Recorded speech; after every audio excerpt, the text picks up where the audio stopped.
brought you here for a purpose.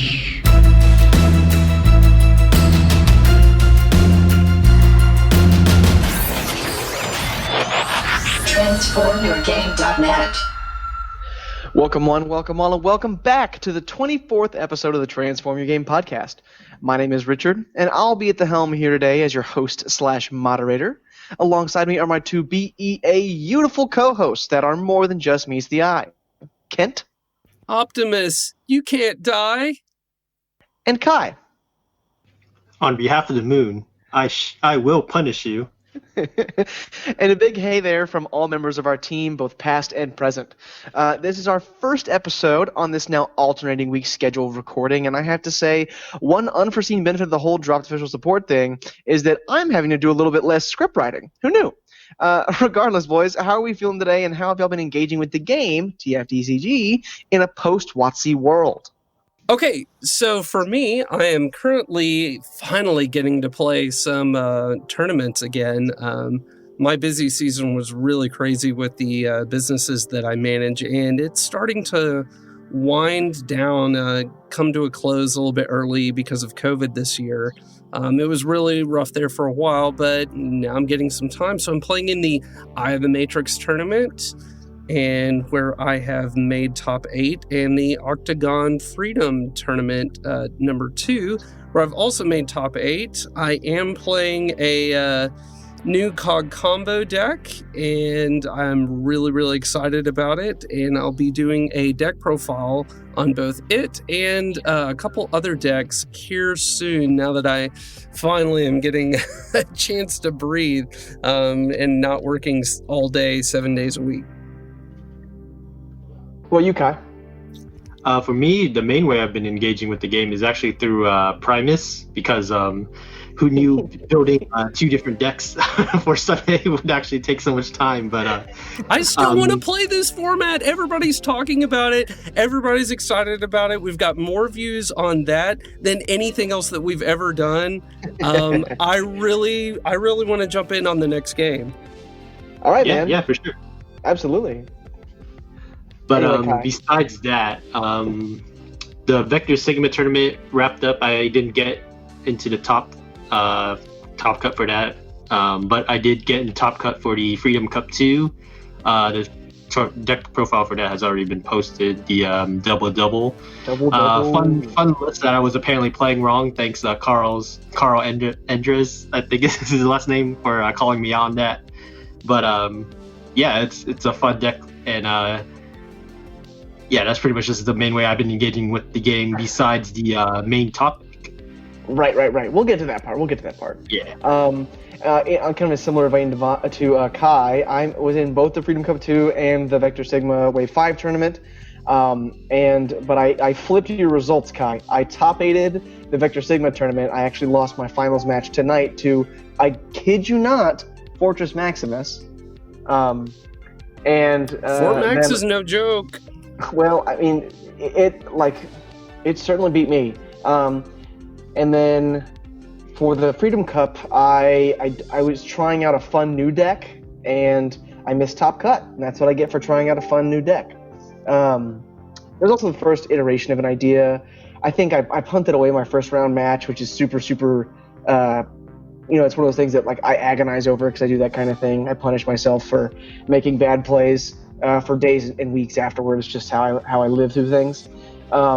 But Kai, believe it or not, one of our Primus mates was the person who beat me in the finals of the Vector Sigma tournament, Christian Young. And so he and I decided to sweeten the pot a little bit since we were playing for the finals, and we both play each other weekly on Sundays. So Christian will be picking one of my decks for this weekend. That's right. I remember hearing that. Battle cards and characters, and I am so unexcited to see. I think so. My theory is he asked me after the off air. He asked me the question, "Do you like combiners?" So I think that he's going to give me all combiner teams without the enigmas. Ooh. Yeah, I don't know about all that. That sounds horrible, but I that's what I'm anticipating happening. Anyway, so those are kind of ways we've been engaging. Except for there's one other way. On the note of engaging with the game, Kai and I are actually both members of the recently assembled Players Committee.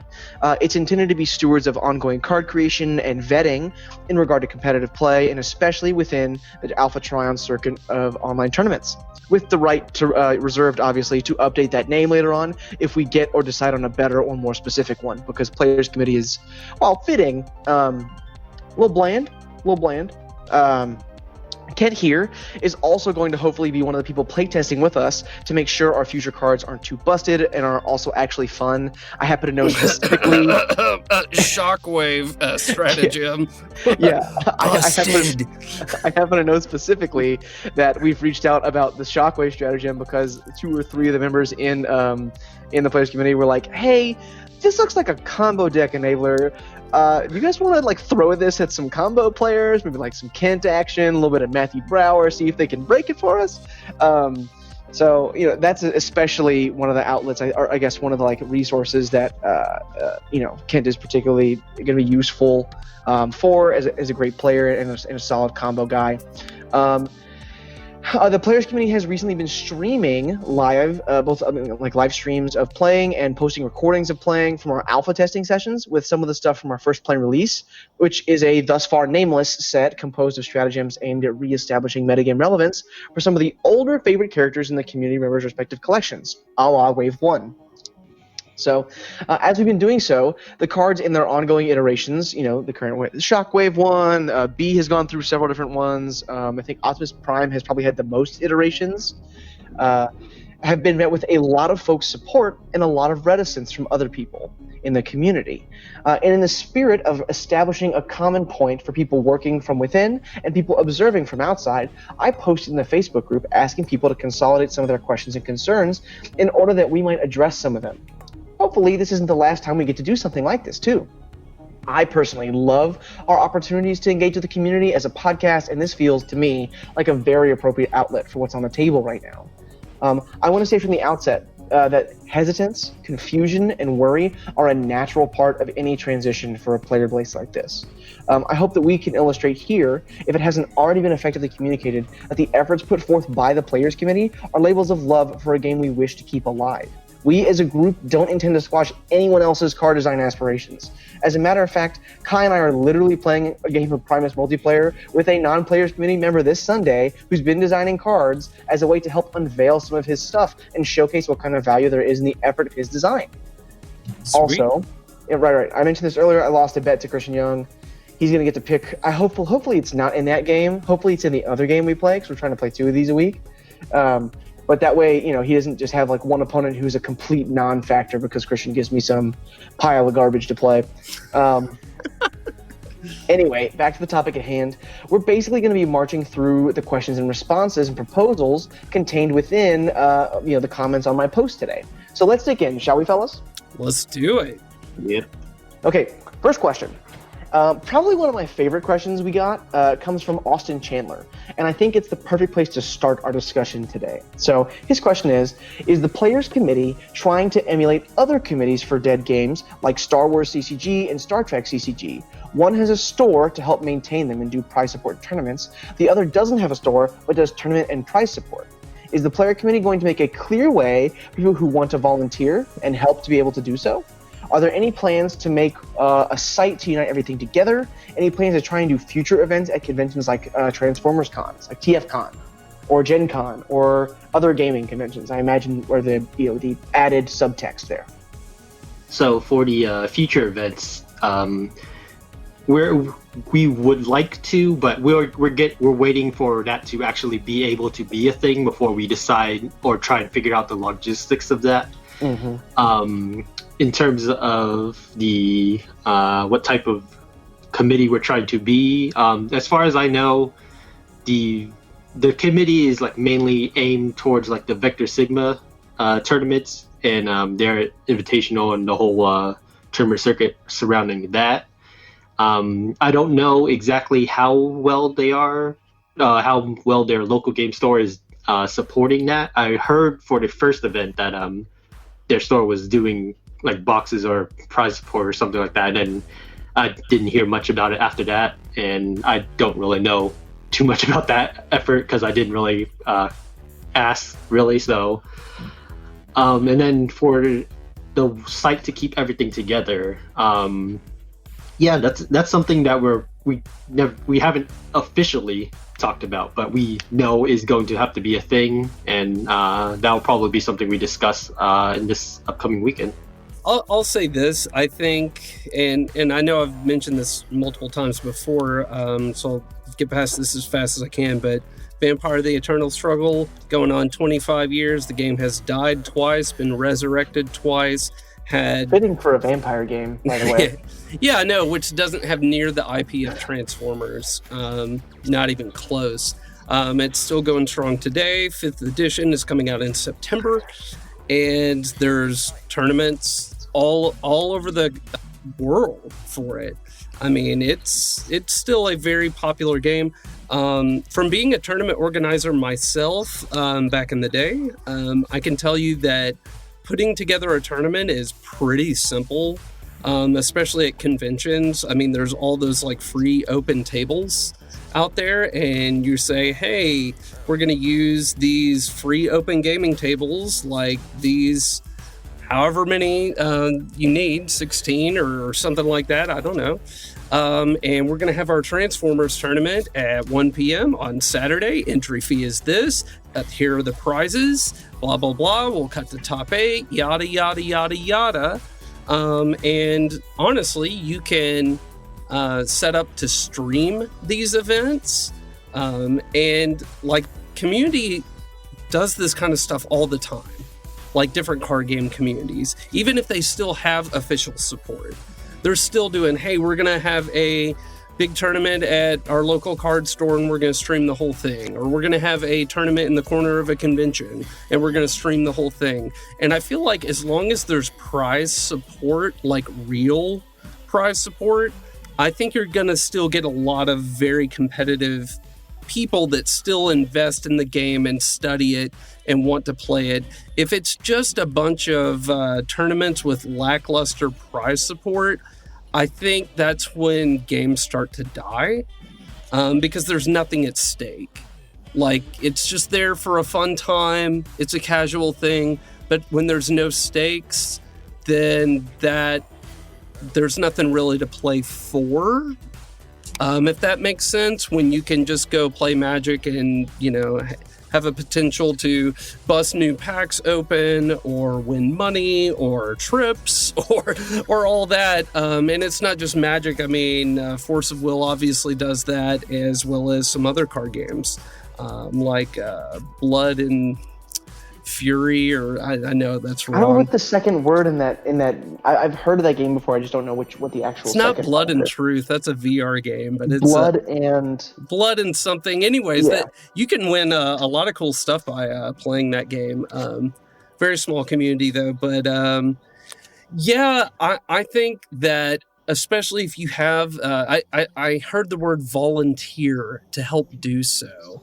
I think it's very, very viable when, and luckily the people on the committee, and I know the Vector Sigma crowd, have really been, you know, putting their efforts and volunteering a lot of time into this. And I think that that's really critical for making the game survive. So kudos and shout outs to all of them for doing it. And yeah, just making sure that they have highly publicized games with some stakes, I think is going to be huge. And then, of course, all the wonderful content that's coming out with new cards. You have to have new cards, but oh my gosh, there's so many different groups making them. It's going to be really interesting to see how everything pans out. I have not actually participated in any dead game before. Personally, so I don't have quite the experience that you do, Kent, with vampires, or that Austin seems to have in regard to Star Wars or Star Trek CCGs. But I can tell you with confidence right now that we, as it stands right now, do not intend to host a store. Tournaments are going on, but that's just an ongoing thing from like the previous circuit that's already in place underneath the Alpha Trion tier or the tournament tier that's run through the Patreon for Vector Sigma. The players committee itself is not intended to be a thing run for profit as it stands. Like that's not the point. I mentioned earlier that it's supposed to be like it is a labor of love. It is a labor of trying to continue, perfect, and iterate on a game in a competitive metagame that we have loved so far, and that, in all honesty, got support dropped far too soon for how successful it was being. Is the player going to make a way for people to volunteer? I think so, probably. In regard to playtesting things, I think we've already kind of done that.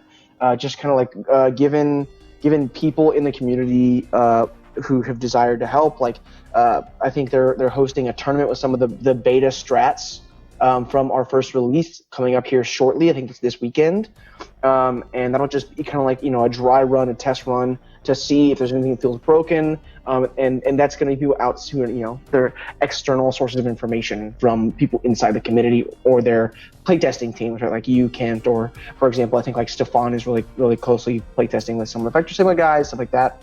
Just to interrupt, and like there's so many different things that you can do. Like this is over a decade ago, but the Magic expansion Legends.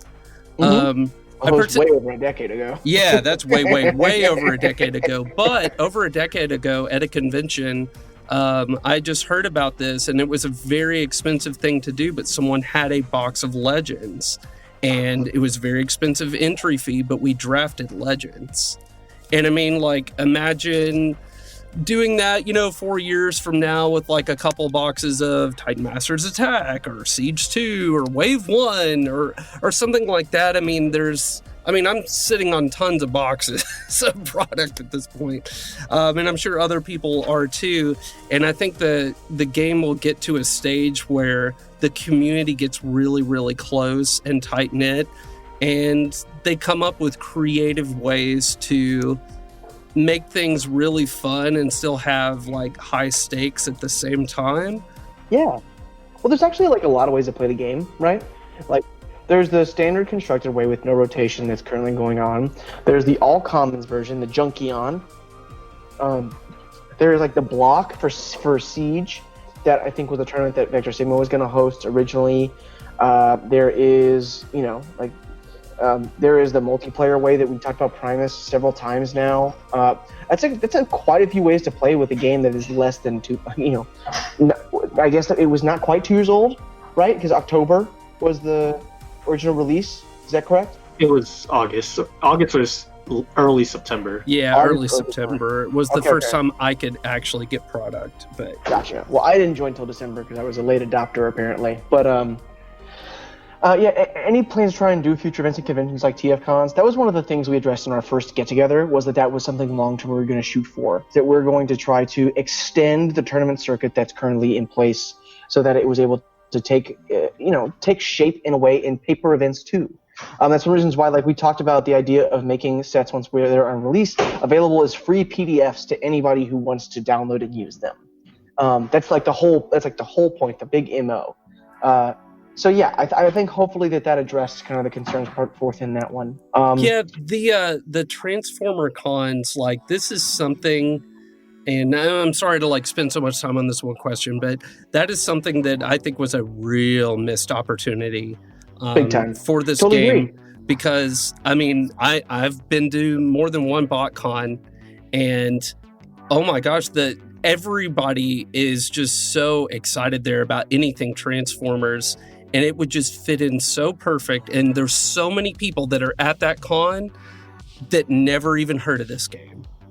And that would love it because they're all geeks. They all know Magic. And they're like, oh, it's Magic with Transformers. Oh my God, my head just exploded. I mean, like, that's literally what I thought. So, a huge missed opportunity there. And I really hope that, we have some stuff like that at Transformer conventions and then at big gaming conventions too, even if it's, just all the spare tables and we just do it on our own. Love those ideas.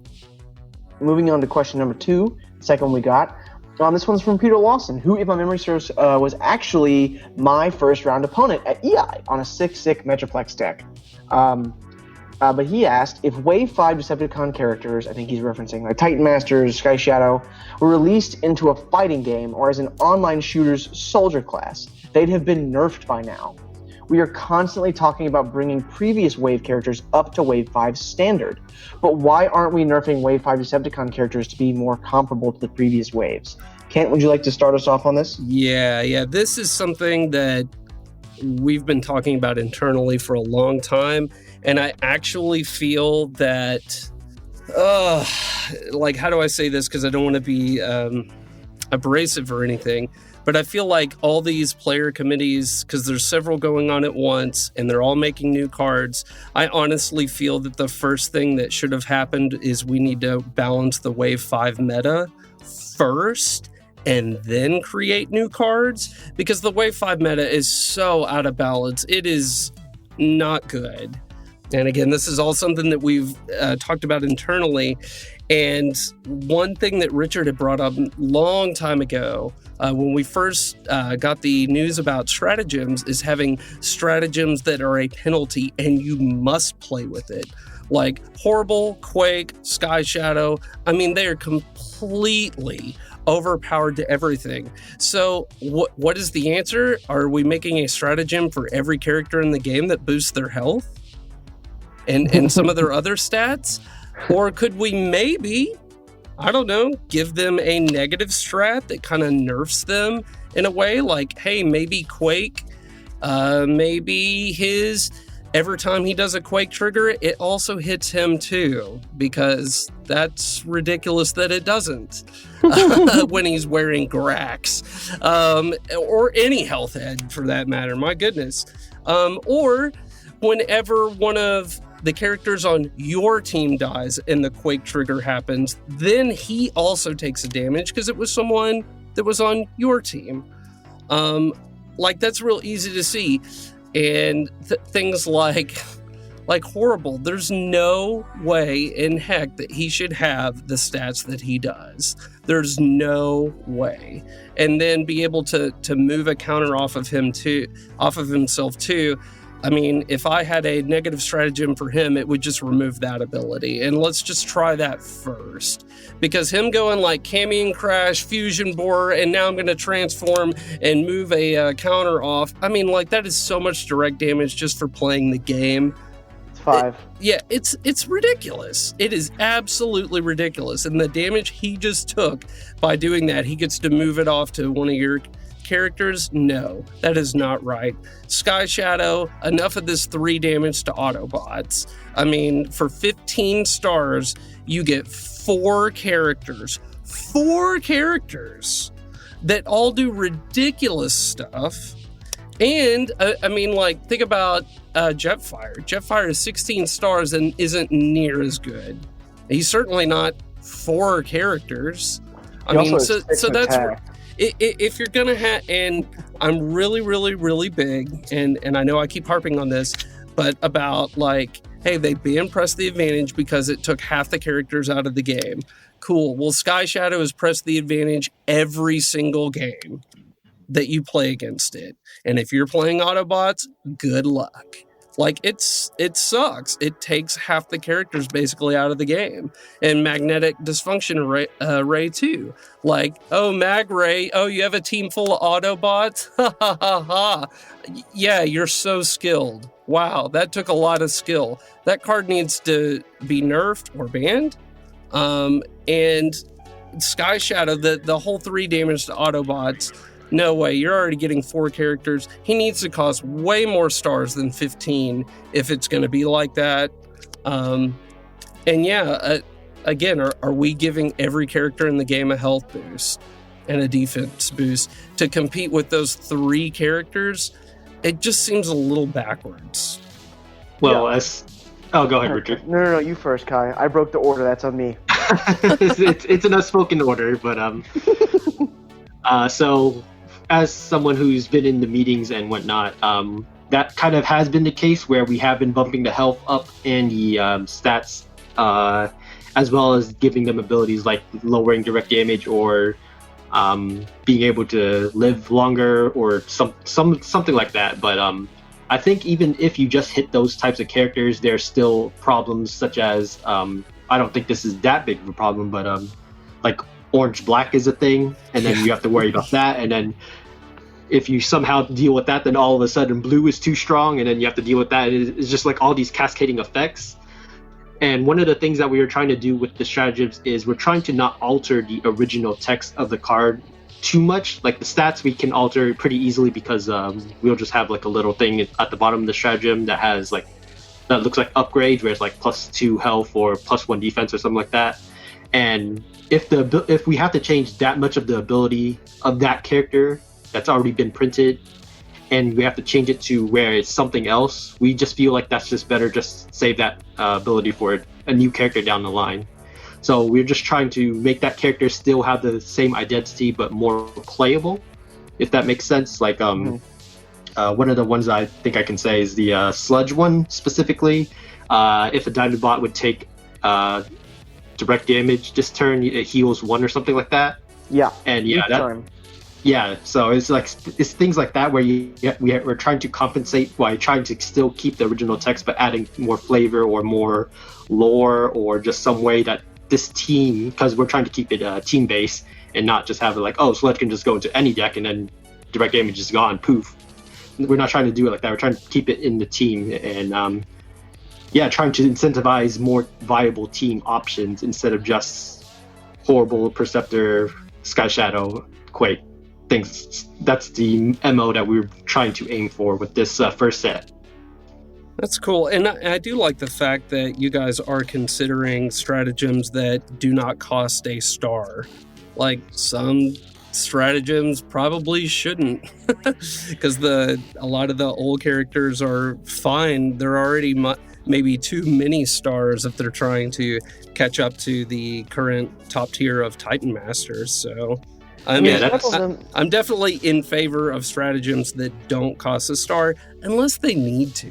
I mean, if they need to, yeah, sure. Yeah. Look at the Jazz stratagem that I put out. The original iteration cost 0 stars, and it took 3 games of playing with that for someone to go, that costs a star. Is what that does. yeah. And then also need to nerf, and then it did, and we did that, and it's still totally reasonable. And I think it's in a place where we're pretty happy about it. I think it's one of the ones going to get played in that beta tournament coming up. Kent, I'm going to address your 0 star one after I hit this actual question first. Sure.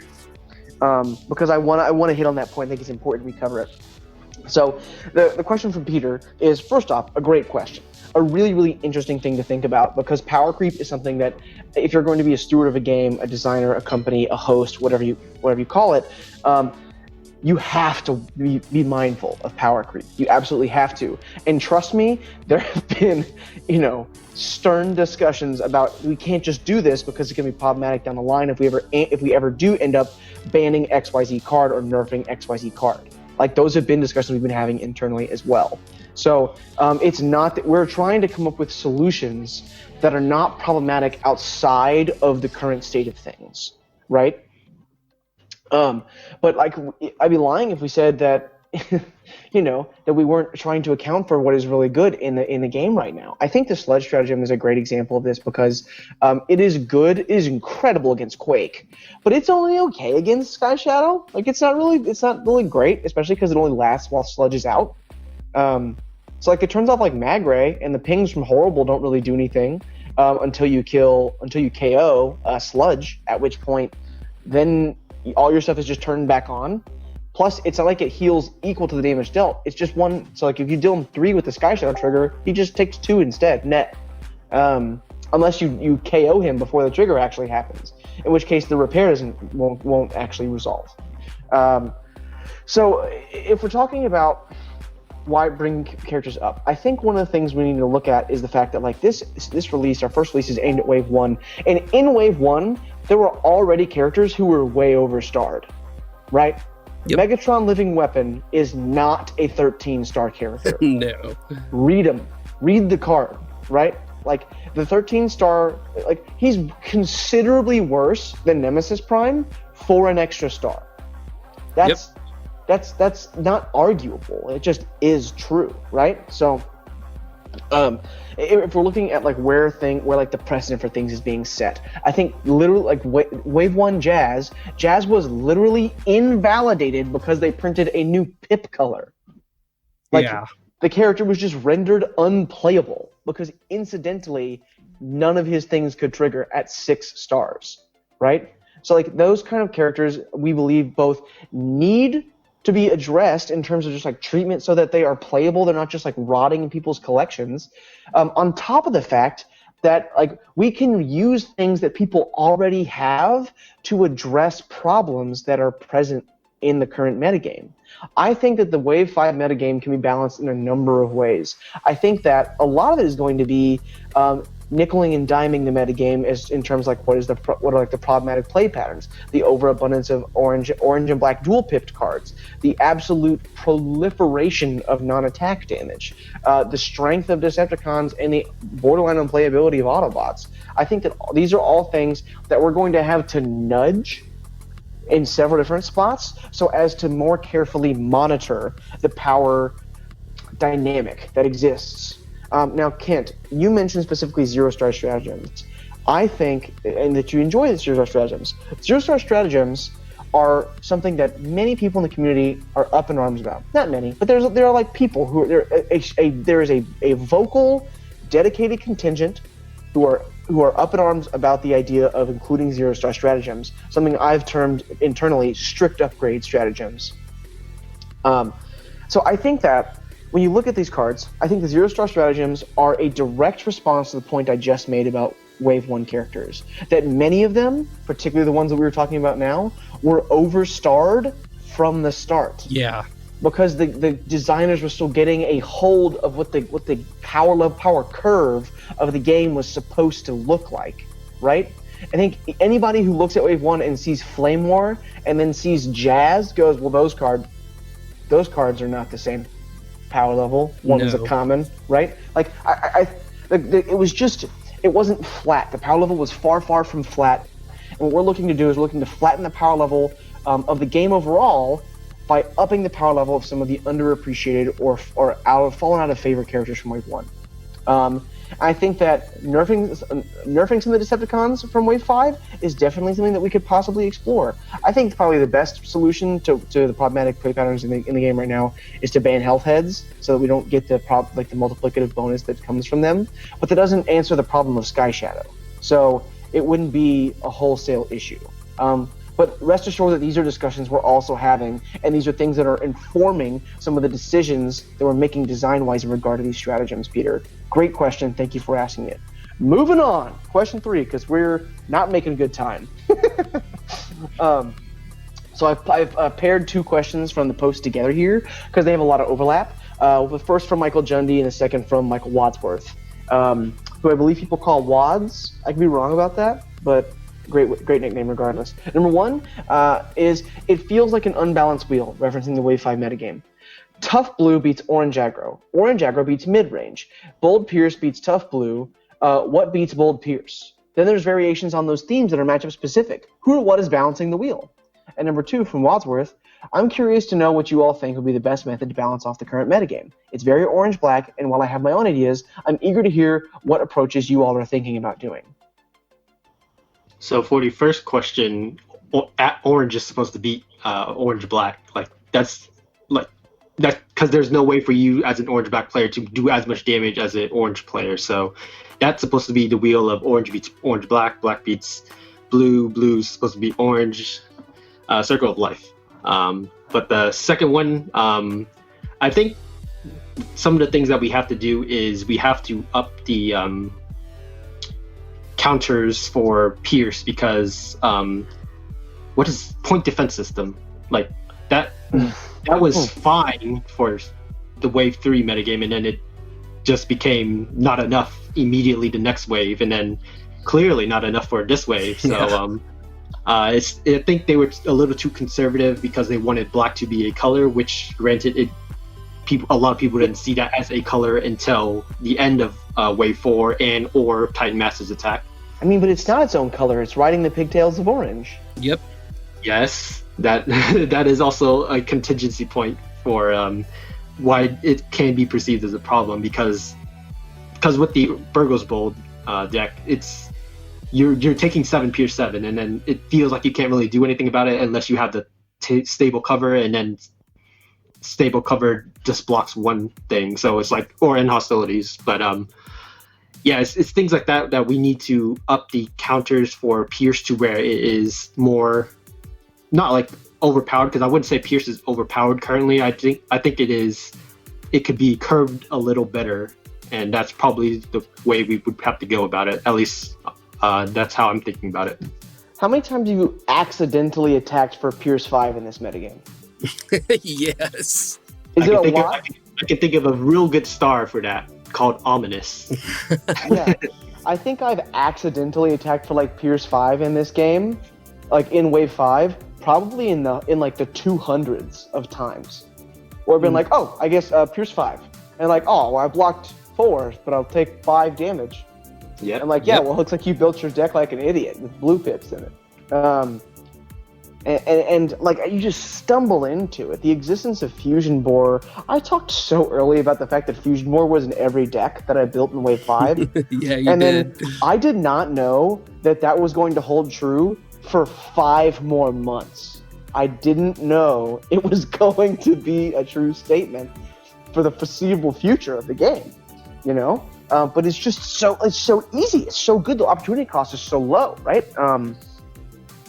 I think that, so in regard to, Kai, you answered it well. So straight orange is supposed to be orange-black, but the existence of so many low opportunity cost inclusions in the orange-black archetype basically means that you're flattening your matchup percentage when you're playing the plethora of orange-black cards, or even like the straight orange decks aren't playing just orange cards, they're playing orange-black cards. Well, because Magray is just absolutely horrendous play pattern-wise. Like, it's so good on rate, how could you not play it? And then horrible, making your orange-black cards just do double duty basically on both halves. When you flip them and when you play them, it's just absolutely incredible. I think that the idea of black as a color is a good thing to think about in the game, but here's the problem, is if you're intending it to be a main color of the game, if the 3 main combat colors are black, blue, and orange, then it's understandable from Wave 1 that they have not printed an orange-blue card, with the exception of Master Metallicado, that isn't a star since Wave 1. Those are main combat pips. They have printed so many orange-black cards. There are 2 orange-blue cards. There are 2 blue-blue cards. There are 2 orange-orange cards. There are like 4 blue-black cards, and there's like 59 orange-black cards. I'm exaggerating. But the number's like Feels 20. like it. The number's like 20, and like 12 of them are totally playable, right? Combat Dagger is bad, but you could play it if you needed to. And I want to say, I think that probably one of the easiest answers to this is just to follow what Kai was talking about. Give more recourse to Pierce. I bemoaned the fact that Point Defense System didn't have an armor on it or a green pip for like so long, and part of that is someone who did play it in their deck at EI. I literally had Point Defense System in my sideboard because I was worried about that kind of thing. Anyway, I think that like what you're looking for is, I think you need lower opportunity cost recourse to that kind of thing. I think you need to, or at least you need to include cards that create adverse incentives for playing dual pipped cards like orange black in your deck.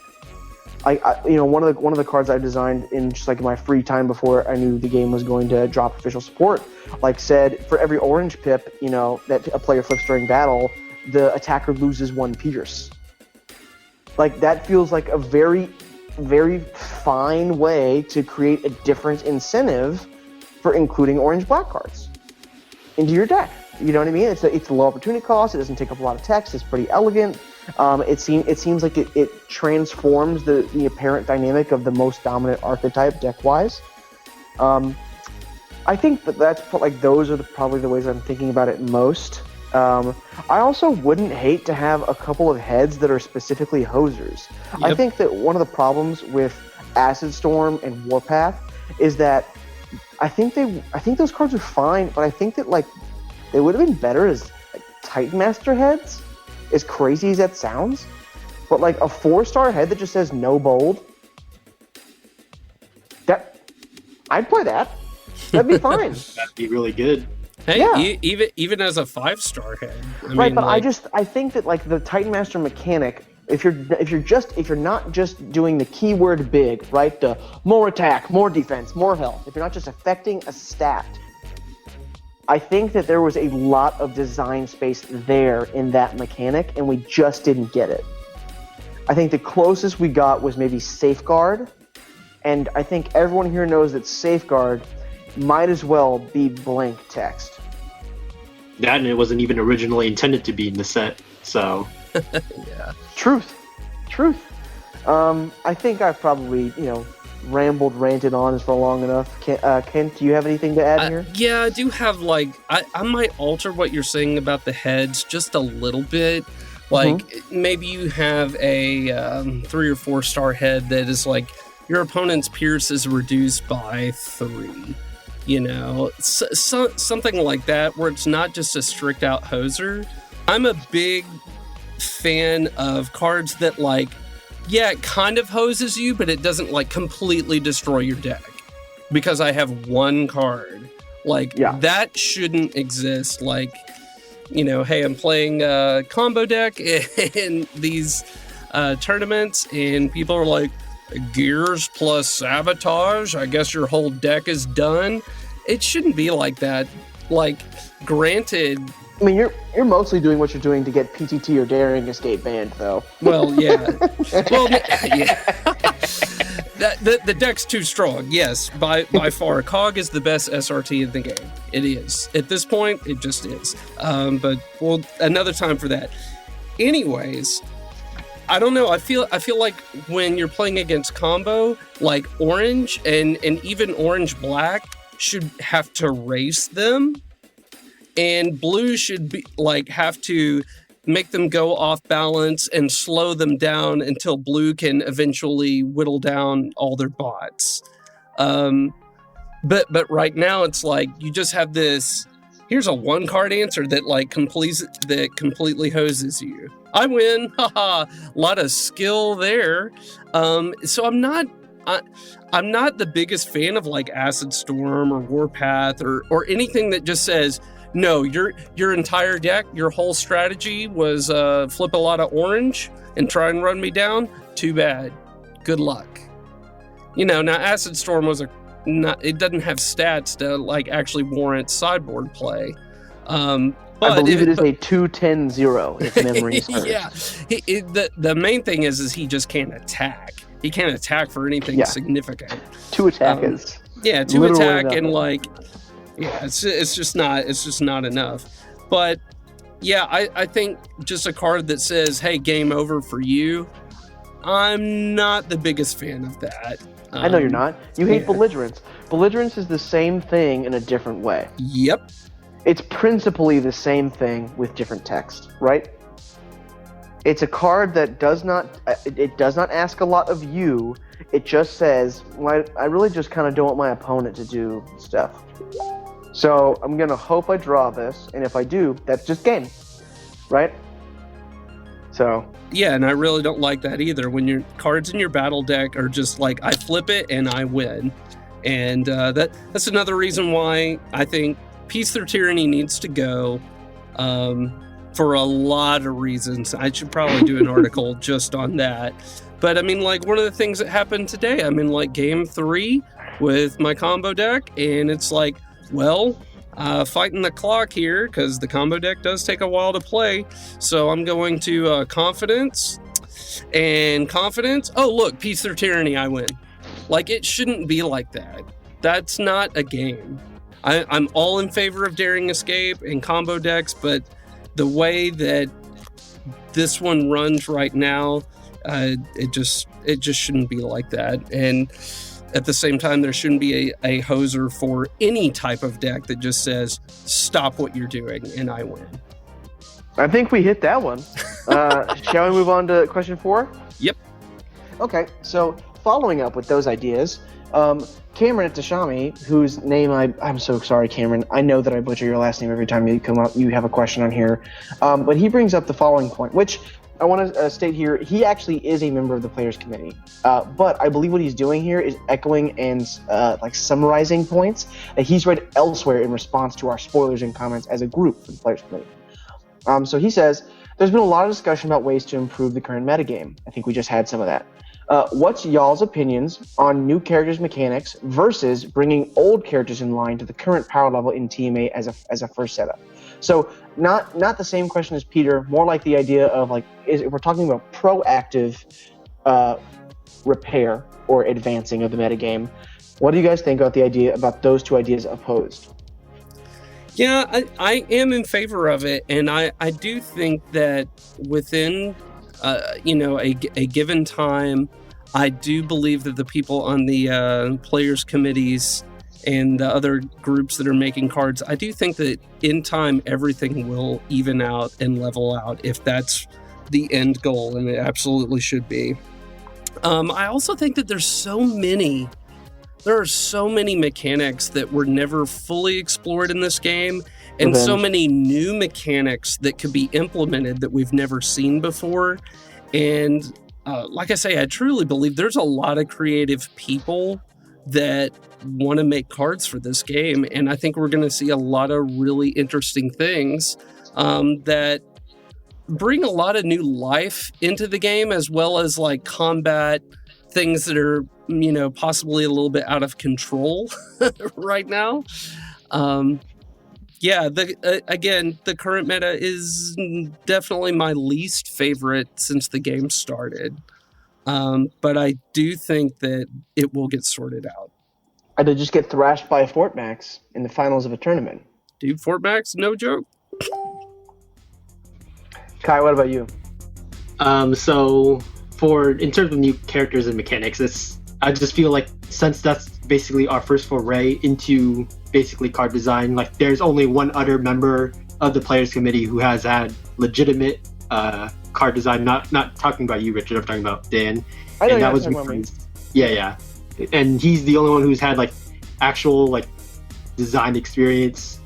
And for the rest of us, I just don't know if just trying to do new characters and new mechanics and stuff, especially since we're trying to balance it for a competitive game, I don't know if that's good enough. Whereas we could just take a character that was already printed, and love them, and then you can just add a new ability onto them or upgrade their stats a little with a new ability and just get our feet wet, basically. That's been the phrase I've been using, basically. But it's things like that, just to like, oh, this was too good. Oh, this was not good enough. Or, oh, this is fine, but we could do a little more to bump it here. Oh no, that was too much, and then bring it back. And we can get our feet wet in learning how to iterate on design philosophies and concepts that we can then put on to make fun custom characters and or battle cards. That's just how I feel that we should be doing it. And not that the other groups are doing it wrong by doing new characters. That's also good. It's hype, it's excitement. Yeah, it's diversity. So yeah.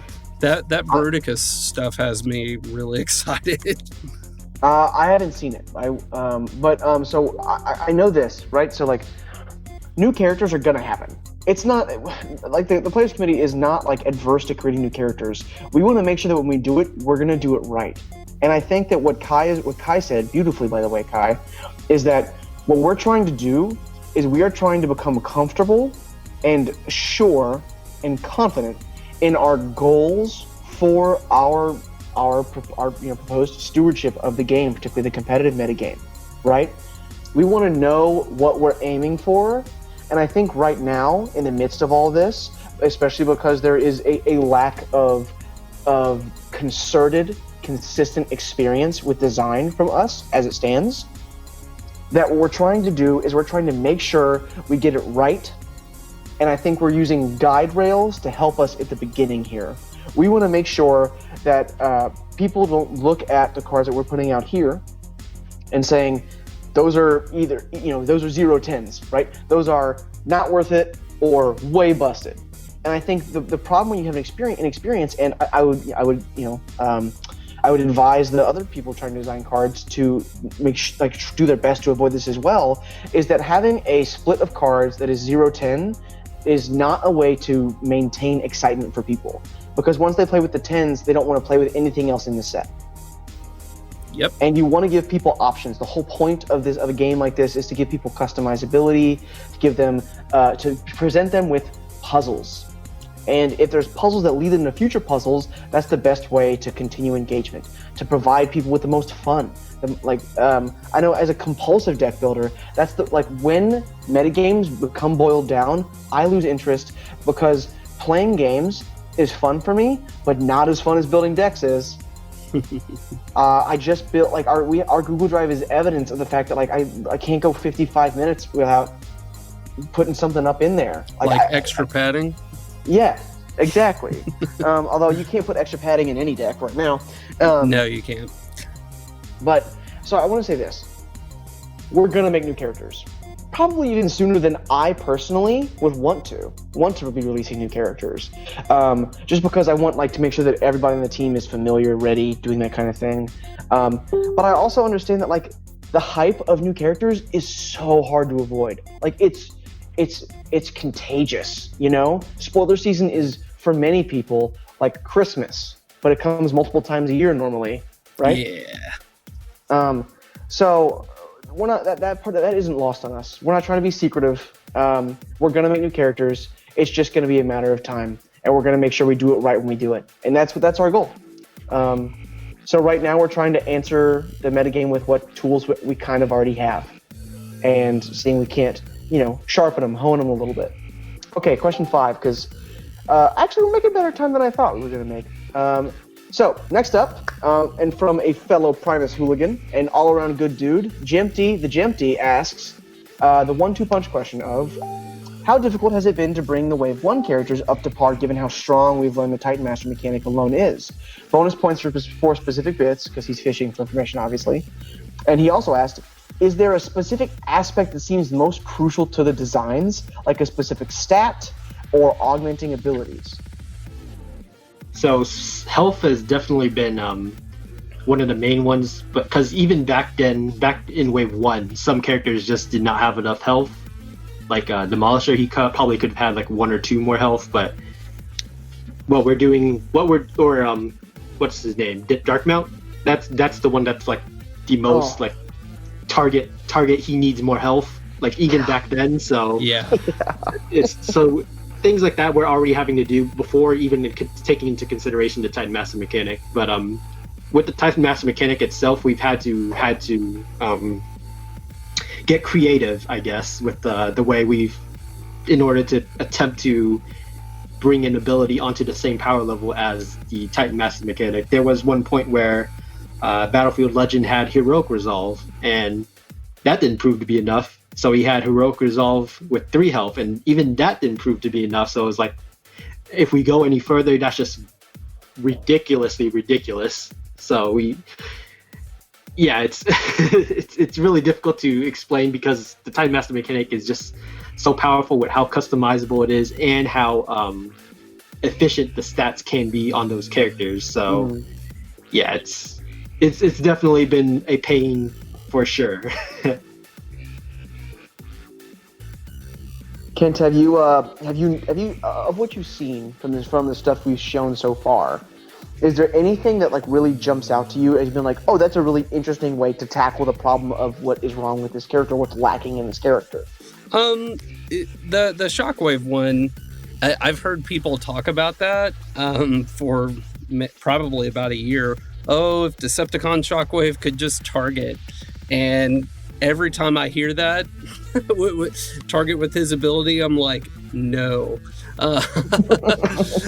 Because now he's going to be busted. But, I mean, he doesn't have a lot of health, but this strat does give him more health. So, yeah, stuff like that. Again, I just feel like the 4 pillars, Perceptor, Quake, Horrible, and Sky Shadow, I just feel like it would be so much easier to just nerf those 4 characters than to try and bring everybody else up in the game, because even the other Wave 5 characters suck compared to those 4.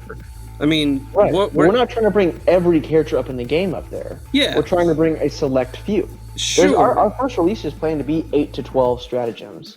So somewhere in the neighborhood of 8 to 12 like characters / teams, we're attempting to buff to the what I would call like the tier 1.75 point. Yeah, it just feels like there's so many cool characters, like Sergeant Cup, Wrecker Leader from Wave 5, or even Wolfwire has so many stars on him compared to the 4 pillars. And I mean, they're cards that have like cool and neat abilities, and it like doesn't matter because you can't play them. And that's the biggest like gripe for me. And back to one of the previous questions, if this was a video game or a fighting game, a shooter game, whatever, they would have nerfed these characters and made it balance out. But right now it's just so tilted. And I think trying to buff like even the select few, I'm not sure if that's going to really answer the problem, or as much as it's just creating this, artificial power creep to try and catch up to this like Roadrunner. It's the coyote trying to catch the Roadrunner, and maybe the Roadrunner just needs a stop sign or a slow down. Well, I'm excited to hopefully prove you wrong. I really am. I will say, I think that you are not the only person that has that concern. I will say, that opinion. I'm very excited by some of the stuff that I've seen, like Dark Mount. Oh, thank you. I feel like that card had legs before, but his health was just so terrible, And the Optimus one. I mean, I played a lot of Battlefield Legend in Wave 1 and 2, and it just feels like the card's been forgotten ever since. And I love that card. I love the art, the pose, and I've really been wanting to bring that card out of the binder again, and that really made me excited. That's one of the things we're shooting for, because a lot of those printings from the first wave are kind of the iconic mentions of certain characters in people's minds. And so being able to give the iconic characters relevance again as far as the actual game goes feels like a great way to kind of like give the community a pat on the back, right? Like, this thing you love, like, it's good, or it's as good as it can be. So I think that to address the actual question itself, as opposed to your response there, Kent, I think that bringing the Wave 1 characters up to par has been an interesting challenge.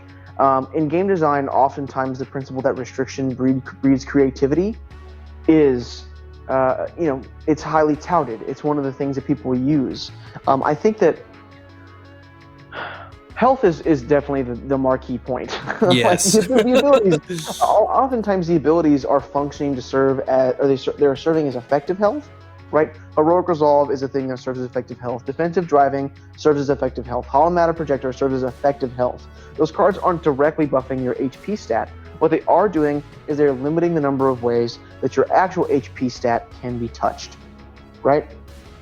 And so I think that coming up with ways that feel native to the character in the spirit of their original design, and that escalate at least on this one axis, which was an axis, by the way, that health started to climb in Wave 3, not in Wave 5. Health started to climb in Wave 3. So that's when we really start to see it start to get to leaps and bounds, right? We see a 7-star character with 13 health in Wave 4, right? Like, and I think that if you keep those things in mind, I think that you're going to see that there are a lot of pretty elegant solutions to a lot of what's going on. I think that there are ways to combat specific problems in the metagame, and we're doing it in ways that are narrow intentionally so that they are not problematic down the line. There's been a lot of discussion amongst ourselves to make sure that we're not creating problems, we are solving them. So, awesome. All right, so question 6, last question for the actual serious stuff, and honestly probably one of the more important things for us to cover in the suggestion. Another one from Michael Jundy, who has commented several times on the last couple times I've posted, by the way. Shout out to him. So he says, we need a friendly, front-facing website to drive people who are interested in the game towards it. Not just a fan site, one that lays out an intro to the game, basic and advanced rules, and FAQs. It probably also needs a compiling of active and continue to be active web links. That's where the new card designs need to be found as well, and housed. Has anything like this been discussed, and if so, what operations are in the process to get it set up and running? I'm going to go ahead and answer this one first, if you guys don't mind. Go for it. I know typically the order isn't me, but... So, has this been specifically discussed? No, not yet. But Kai mentioned this earlier to a similar kind of like toss-in question inclusion, is that this is something that we all know needs to be done. We all know this is the kind of thing that needs to be done. What we're doing right now is making sure that we can hammer out a process for actual design before we start hosting designs. Because otherwise, what we're doing is we're setting ourselves up for the scaffolding that's going to fail people's expectations here. So one of the things we need to do is we need to understand, we need to have like dedicated time and people and effort that goes into this kind of thing. So no process is presently running, but the ideas, the inklings, and the beginnings of something like this are something that we have an eye on. I can promise you that. Cool. I really love this idea. I agree. I think it's something that we all know needs to be done. Some kind of central site with videos of, hey, welcome to transform your game, and here's, how to take your first turn, and here's what an action does and an upgrade does, and here's how to attack, and very short, bite-sized little videos. And yeah, because some of the videos that were on the Transformers site were really bad. It's like, I'm Optimus Prime, and I'm going to attack you for 3 or whatever. And it was really cheesy and didn't explain the game very well either. I mean, I get what they were going for, but I just think that we could probably do better. And yeah, and then like links to all different places, Computron's lab, for seeing all the spoilers or whatnot from the past sets or something like that. And one thing that Vampire's done, and many other games that are still going on and or canceled do, that have fan-generated official, unofficial cards, is they have a database where you can just search anything. And something like that I think is important as well. And then here's how to get connected into your local scene. Here's the Dallas Facebook group. Here's the Seattle Facebook group. Because they're not always just called that when you search for them. True. Yeah, sometimes they're called Galvatrons, Hive Mind or whatever. Shockwave's Laboratory, and it's like the Atlanta group or something like that. But here's how to get connected. Here's where our next event is. It's going to be at this convention and blah, blah, blah. At this time, you can, pay now for entry. Here's the prizes, yada, yada. Something like that is central would be fantastic. Well, we already have something that is the closest thing we have to this basically is Henry Yandel. He has done, I don't remember what his site is called. I think it's freelance something, but he basically freelance has peacekeeping? Maybe it might be that, but there will be links in the description for if you are interested in that. But they are basically articles that are aimed at beginners to explain aspects like I think one of his most useful ones is how quick triggers work, and yeah, things like that, where not only do you get helpful information, but he also presents it really well informed. Great guy, the best. Yeah. And then he also awesome. has. What was that? He's awesome. Yeah. He's a really cool dude. And then he also has links to like all the FAQs. Like you can look up a card and then he'll show up every single time it popped up in the FAQ. Like if you want to know something about Soldier's Blaster, click the link, click Soldier's Blaster. There you go. You know what the FAQ said. He has something like that already up and running, and I think once we get to that point to where that's going to be something that we do have to work for, I'm pretty sure Henry's going to be a real big part of that. So if you want to check out the beginnings of it, at least check out the description below. That's awesome, man. Okay, so I think we've had. Okay, first of all, I think I interrupted myself like 5 or 6 times. But we've had a bunch of pretty serious questions to address in our main segment today. So this week's more fun question, as far as the viewer question, comes to us from a friend of the cast and fellow Texan, Nick Stone, who asks, which Beast Wars character would each of you like to see made for the game? And I'd like to add, I would, not him, since the topic today was card creation, what general archetype would you want to design that character like or as? So I'm going to give this to Kai first. Oh no. So the only character I know for sure is like Optimus Primal and Megatron, and at one point Megatron's a T-Rex, but then he becomes a dragon. Yeah, a dragon. And I don't think it's called Doragon because that's the third party figure's name. That looks really sweet, by the way. But yeah, the dragon. Add him. Well, I'm gonna do that. Oh man, he stole my answer. What would you have him do? Oh man, I have no idea. I couldn't even tell you a lore reason for why, because I only know him as a dragon, so I can't answer you there, unfortunately. Well, if you come up with something while the rest of us are talking, we'll come back to you at the end. Sure. All right, Kent, what about you? I think I know your answer already, but Yeah, what do you think my answer is? I think it's going to be Scorponok or Waspinator. No, because the Scorponok in Beast Wars is really lame. The Scorponok from G1 is completely amazing. And Waspinator, yeah, we got to see him at some point. But actually, my favorite character from Beast Wars Season 2 towards the end is Rampage. He is a Predacon, and he is actually... Yeah, he's a crab tank, and just gigantic. He's almost like, not quite a Titan, but yeah, he's crazy. He actually, so Starscream has an indestructible spark. That's why he had a ghost, all this kind of stuff. And they actually tried doing experiments on it when the Maximals and Predacons were on Cybertron. They're the descendants of the Autobots and Decepticons. So they trapped it, they did some experiments on it, and then they tried to make an amazing warrior using part of Starscream's mutant spark. And that is Rampage. And Rampage could not be controlled, was completely treacherous. And since they couldn't kill him, like they couldn't extinguish his spark, what they did is they sealed him in a box, and then they were told to like drop him off on a planet that was completely desolate. And like this dude, basically that didn't happen.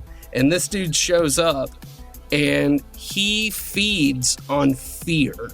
Is that fear you're feeling, Maximo? Yes. My spark, it feeds on terror. Let it grow. Let it consume your circuitry. Feel it. Yes, feel it. Feel the fear. And that's what makes him like so powerful. So I think I would make him, because he's huge and because he can take out so many guys just by himself, I think I would make him a one character thing. And like 25 stars or 23 or something like that. Yeah, 23. I like it with a spotlight. yeah, with a spotlight or something crazy, for a few star cards, and just make your opponent like scared to play anything, scared to attack, scared to play an upgrade, scared to play an action. Like you got to come at him sometime, but every time you do, like he retaliates. Something like that would be really interesting. But yeah, I believe the episode is called Bad Spark. You can probably find it on YouTube. But you want to talk about like maybe one of the most badass characters in Transformers history, Rampage from Beast Wars Season 2. Well, my original answer, also following Kent up on these lore questions, like what a nightmare every time, because you know so much more than we do. My original answer was obviously going to be Megatron. Anyone who has listened to this podcast before knows that I would have picked any kind of Megatron, and the archetype would have been playable. He would have been a playable Megatron. That's what I would have wanted. But because Kai said Megatron already, I went and pulled up a list of Beast Wars characters, and I think that the one I would choose is Cheetor. And the reason I would choose that is, one, because his name is, like many of the Beast Wars characters, just so lazy. His name is so lazy, and I love it. Like, I want to lean into it. And so I actually think that one of the coolest things that is, I guess one thing to be cool is I would love for there to be a character who is a character about speed that makes it so if they're on your team, you go first. Oh, neat. And I think that a cheetah, a cheetor, who has a cheetah in alt mode, I think that would be a really, really good home for something like that. So that's what I would do. I would explore with something like that. Follow-up question for you, Richard. Okay, I'm listening. Which version of Cheetor? The normal one? The Transmetal 2? I'm sorry, the Transmetal or the Transmetal 2? Or the direct sequel to Beast Wars, Beast Machines, which I'm actually watching through again right now, gets a bad rep. That show holds up better than you think. Yeah, I'm enjoying it way more now that I'm older. Or Beast Machines Cheetor. So there's been 4. Which version of Cheetor would you like? I'm going to be honest with you. I don't know the difference between them. The answer is Transmetal 1. Which one would you like? There's only one answer. So in that case, I'm going to pick Transmetal 2 to spite Kent. Oh, not that. I will say Beast Machines. He's a badass in Beast Machines. But dude, this is why I love you, man. Oh man, Kai, did you have any idea, any spark of inspiration? Pun intended. Does he transform? Like, does he when he becomes from the T-Rex to the dragon? Is there like some transformation scene or something, or is that like how Megatron turns into Galvatron? So what happens is Megatron. All right. Oh man, I'm gonna try and make this quick. But for Optimus Primal, yeah, I never do. Quick for me is like, anyways. So Optimus Primal, they find the old Ark, okay, and the Autobots are all deactivated because they all went back to the past. And in season 1, they didn't even know they were on Earth. They didn't even know they were on the right planet back in the past. Season 2, they kind of figure it out. Into season 2, they find the Ark with all the deactivated Autobots and Decepticons. And Megatron goes in, the new Megatron, the namesake Megatron for Beast Wars, goes in and shoots Optimus, is the original, who is deactivated, blows his head off. And it creates this like time loop and all this like crazy stuff starts happening. But before the Maximals are like evaporated, Optimus Primal takes in the spark of the original Optimus Prime for safekeeping, so it doesn't extinguish. And that mutates him into Optimal Optimus, okay? So he becomes a complete badass. And Megatron is like, you know what? I'm going to do the same thing. So he goes in and gets the original Megatron spark. Like he gets kind of carried away with some of the power and he ends up getting thrown into lava as he's mutating, and that's what turns him into a red dragon. Well, so Kai, I was not expecting a time loop to come from that question, but I guess it'd probably be a revenge mechanic type of deal. Yes. Ooh. No, I'm gonna let you finish. I'm sorry. That's all I got. I was gonna say, what if it's a revenge? What if it's a triple changer? Kind of, but it's this. So the front half is the alt and the bot mode for the T-Rex, and then you can only go to the back mode on Revenge Trigger. So on the Revenge Trigger, he would come back as the dragon. Yeah, that would be really cool. Okay, let me interject. All Transmetal 1 and Transmetal 2 characters, maybe not all of them, but most of them are all triple chambers already. Like, so they have a beast mode, they have a sort of beast, sort of vehicle mode that never quite looks right, and then they have their bot mode. So we're just gonna ignore that one that doesn't look right then. Yes, I am in complete favor of that because they really sucked. They really sucked. Dinocopter. Anyway, I think that we'll go ahead and you know move to the outro then, since we've talked for a good long while here.